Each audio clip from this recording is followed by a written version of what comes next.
бүгүнкү жолугушууну ачуу үчүн сөз Ишенал Арабаев атындагы Кыргыз мамлекеттик университетинин ректору профессор Абдраева Айгүл Төлөкановго берилмекчи.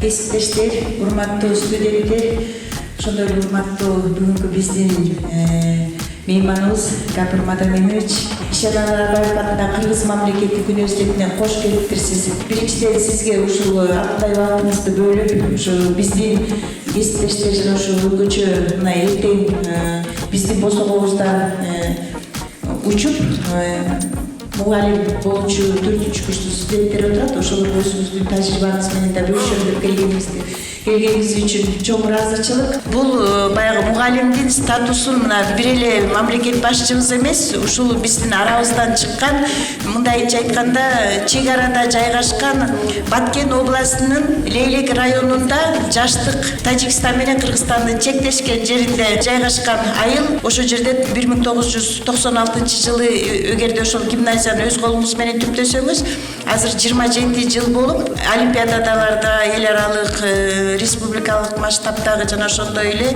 жер боюнча дагы жакшы ийгиликтерди берип келесиз. Мен ойлойм, сизди биздин мынакей азыр отурган атайын 4-курстуу студенттерин чакырдык. Ушу сиздин ар бир кылган ишиңиз, ар бир кылган аракетиңиз жалпы эле мугалим деген инсан жана ошондой эле биздин бүтүрүүчү студенттерибиз үчүн дагы үлгү болуш керек. Ишиңизге, сизге дагы ийгиликтерди каалайм.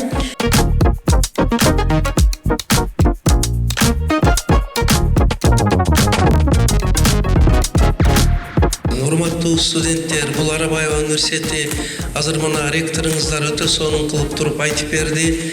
Эл аралык деңгээлге чыккан, ийгиликтерди жараткан, студенттериңер ийгиликке жетишкен окуу жай экендиги жөнүндө жакшы маалыматтарды алдык. Техникалык ойлоп табуулар, илимий, айныкса мына форумуңуздар жакты. Форумду өтө бир мындай жакшы кылып көп тармактуу даярдыкка багыт берип даярдапсыздар.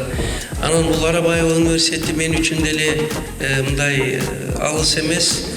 Мен ошо жалпы 47 жыл мугалим болуп иштеген болсом, ошонун 26 жылыда эксперимент жүргүздүм.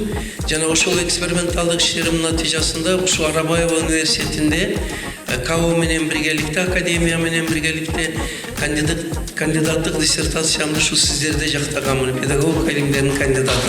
Мен ушу 25 жылда 3 суроого жооп издедим, ошону айтып коюп, анан бүгүн ошонун бирөөсүгө эле токтолоюн. 3 суроо бул кайсы дегенде биринчиден эмне үчүн окуучу студенттердин окугусу келбейт, кызыкпайт.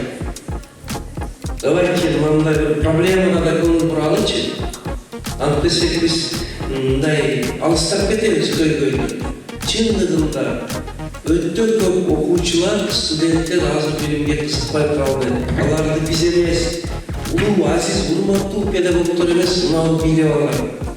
Таң атыкча көрөт, түнү менен көрөт, дагы башка ушунун ичиндегидей кээ бир нерселер менен билим булактары менен, классика менен, оригинал чыгарманын өзү менен окуп алектенген студенттер өкүнүчтүүсү өтө аз. Бирок мындай студенттер Арабаевада жок, Африкада ушундай студенттер бар деп алалы. Туурабы? Арабаевада андай окугусу келбеген студент жок.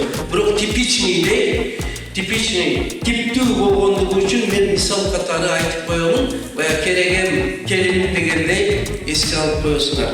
Анткени өз алдынча билим албаса, тиши чыккан балага чайнап берген аш болбойт. Канчалык мугалимдериңиздер өтпөсүн, бул жакшы жетишпейт экен. Мына эл аралык масштабта Болония системасы деген болуп атат. Ал жерде 70-30 деген формула бар. 70% билимди студент өз алдынча алыш керек деп атат. Бизде дагы ошо багытта иштер кетип атат. Бирок ошол 70% билимди студент кандай алып жатат? Алуунун жолдору, методдору кандай болуп атат? Бул жерде чоң проблема болуп атат.